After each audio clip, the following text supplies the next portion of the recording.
that time. So at first I would like to thank the organizers and also Europa Imaging for possibility to present here on this forum our work. And for my presentation, I select my quite favorite project where we use volume electron microscopy, and where I think this technique was very helpful and help us to better understand how Borrelia burgdorferi, which are causative agent of Lyme disease, spread in the tissues and how they disseminate into the more distal tissues. As you see, the Borrelia are quite quickly moving bacteria, which are quite big in length. They can have up to 30 micrometers, and the possibility to move it's possible thanks to the periplasmic flagella that are located under the outer membrane, and the flagella form two bundles, and each bundle of flagella is attached to one of the end of the cell cylinder. So they really move efficiently. They can really well swim in the gel-like media. However, in just a buffer or just water, for example, they swim in one position.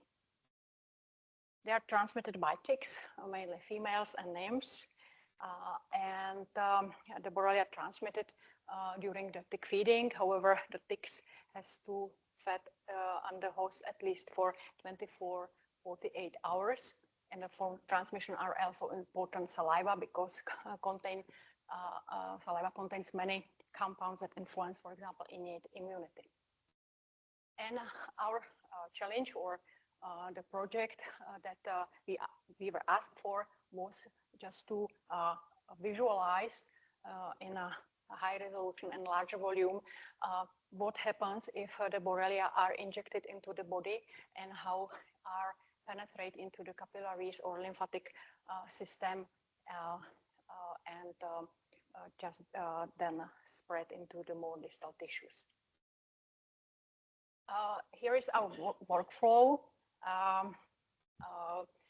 After the mice were infected with thousands of Borrelia, which was done by injection into the area where they feed the ticks. Then we had several options how to continue. However, we select in the end a quite simple way, that we only dissected the tissues from the skin tissue from the area of tick attachment, and then prepare the samples for serial book phase scanning electron microscopy, and at first use the transmission electron microscopy that help us to identify those blocks that contain the Borrelia or some immune response. And in the end, we selected only 2 blocks that were further processed for serial book phase scanning electron microscopy. And in this phase, we to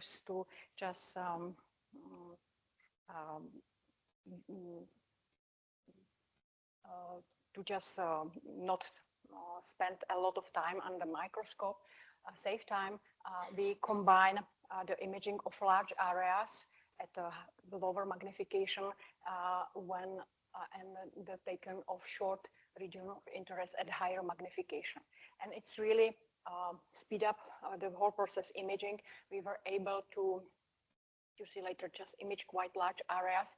Although, for example, we did not hit all Borrelia, only just part of it. However, for us was the most important to see the precise interaction with the capillary, which I forget to mention was never visualized before. So it was really, this is really first type of the study at this scale. For alignment and segmentation, we are using MIB software, and very helpful for segmentation. Semi-automatic segmentation will segment anything tool, and also we are using deep MIB, which also it's very helpful.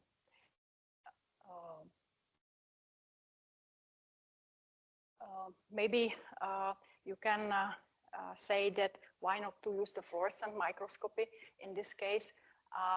we were a little bit afraid that the skin has quite high autofluorescence, so the Borrelia could not be well visible. And also, for example, if we will do or use perfusion fixation, it may interfere with if we try to visualize capillaries later during the fluorescent tracers, and we did not have any experience how to, for example, use the tracers for lymphatic capillaries. So that's why we decided to just use this simple approach and hope for luck, let's say. However, and last things that I would mention is the sample preparation protocol. This is our protocol that we are using quite often. It was described by Hua and his colleagues and recommended, let's say, for large blocks, large samples.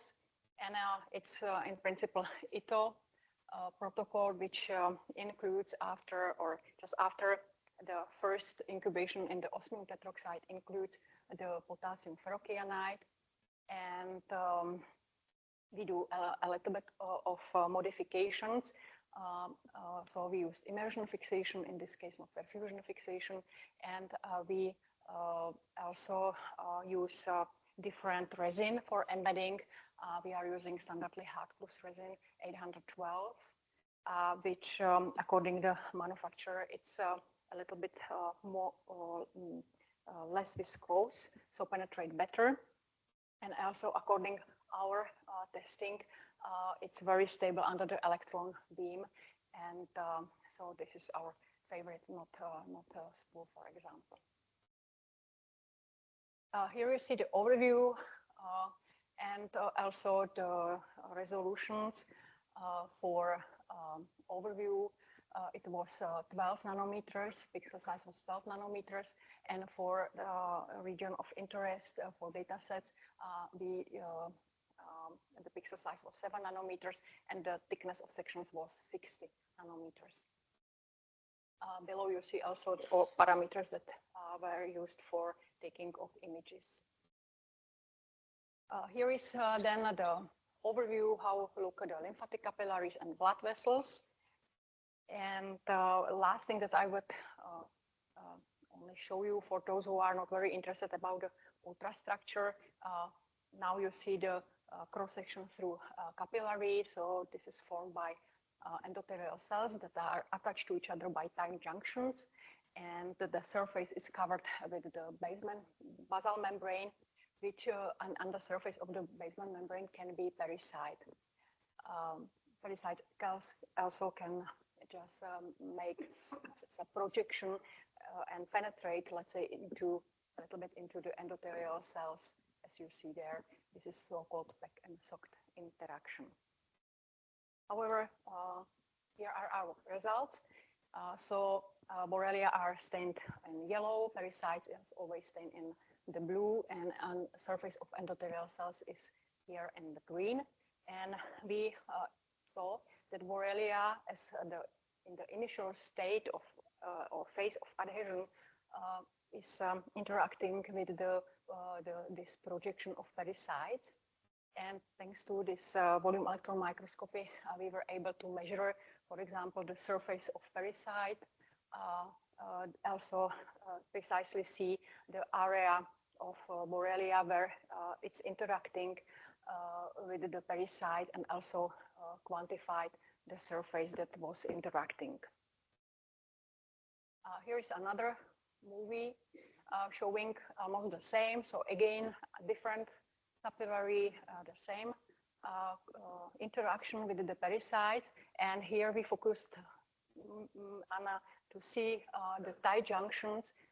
And in this case, for example, we observed Borrelia is just sitting above these tight junctions, which of course could have some, we can hypothesize that is trying to find the ideal way where to go into the capillary.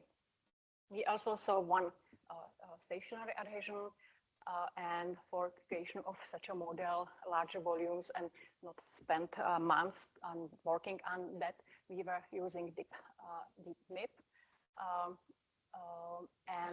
It helped us just quickly create a model. After that, we manually clean what was needed. However, it was very helpful, for example, for staining of collagen that is now in the red, and also for just quick segmentation of immune cells, because we are not take care about that so much. However, it's good to see the capillary in the whole context. And here you see just the Borrelia on the surface of the capillary. And if I now change the transparency of the pericyte, you see that one Borrelia was located below this cell. Here is this model from the different view, and there is, I will start this movie also, and you see from this panel here that in one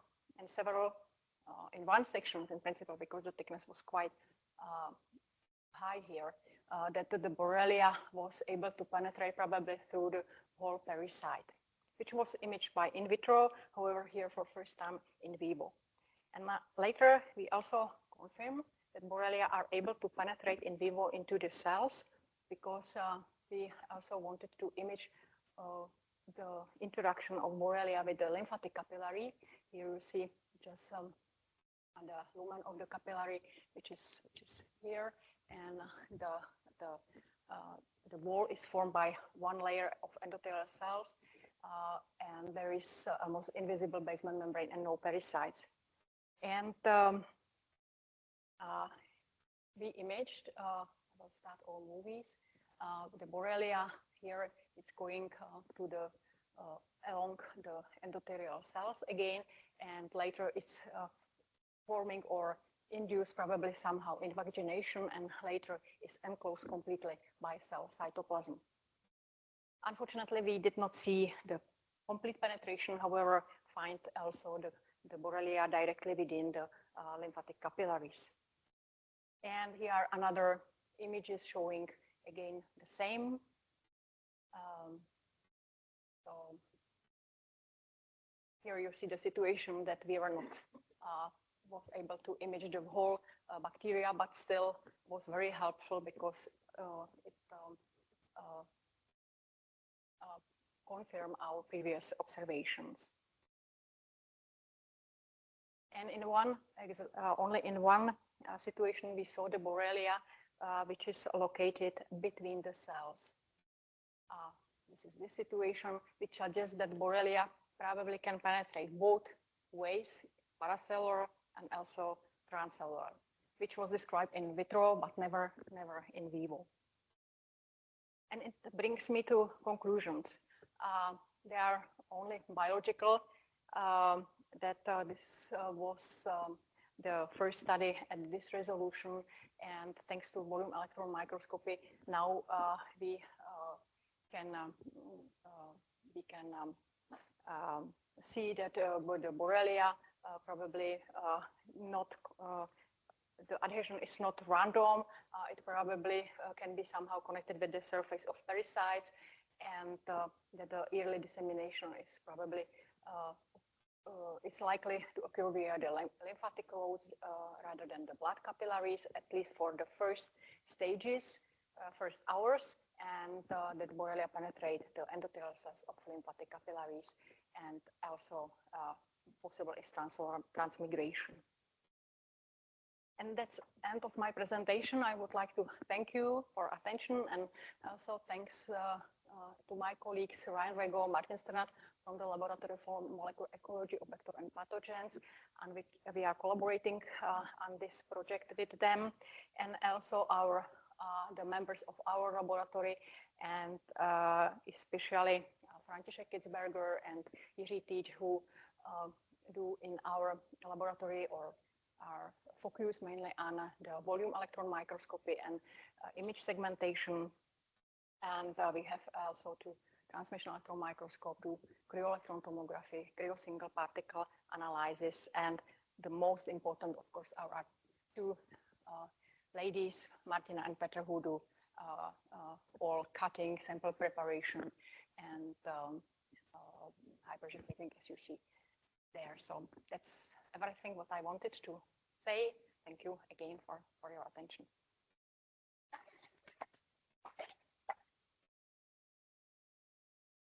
Thanks very much for a lovely talk and for staying on time. Do you have questions from the audience? Well, I can start then. I have worked with Borrelia 15 years ago, so it's quite a nice model.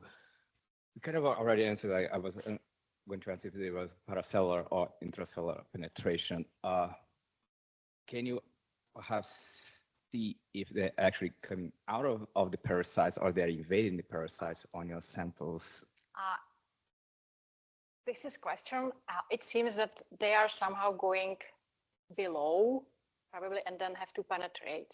And it's known that I did not mention that Borrelia express many adhesins for different structures of extracellular matrix and probably and parasites like fibronectin also. And this is known that adhesins for fibronectin are included in the transcellular transmigration. So maybe it's somehow connected, but we are speculating now. So too early. However, I have to say that everything before was done by perfect live imaging techniques, but they never saw parasites. They only saw just endothelial cells and were able to image only endothelial cells by fluorescent microscopy, and parasites were not okay. So thanks to electron microscopy that we see the whole context, I hope that it will a little bit help to continue with this study.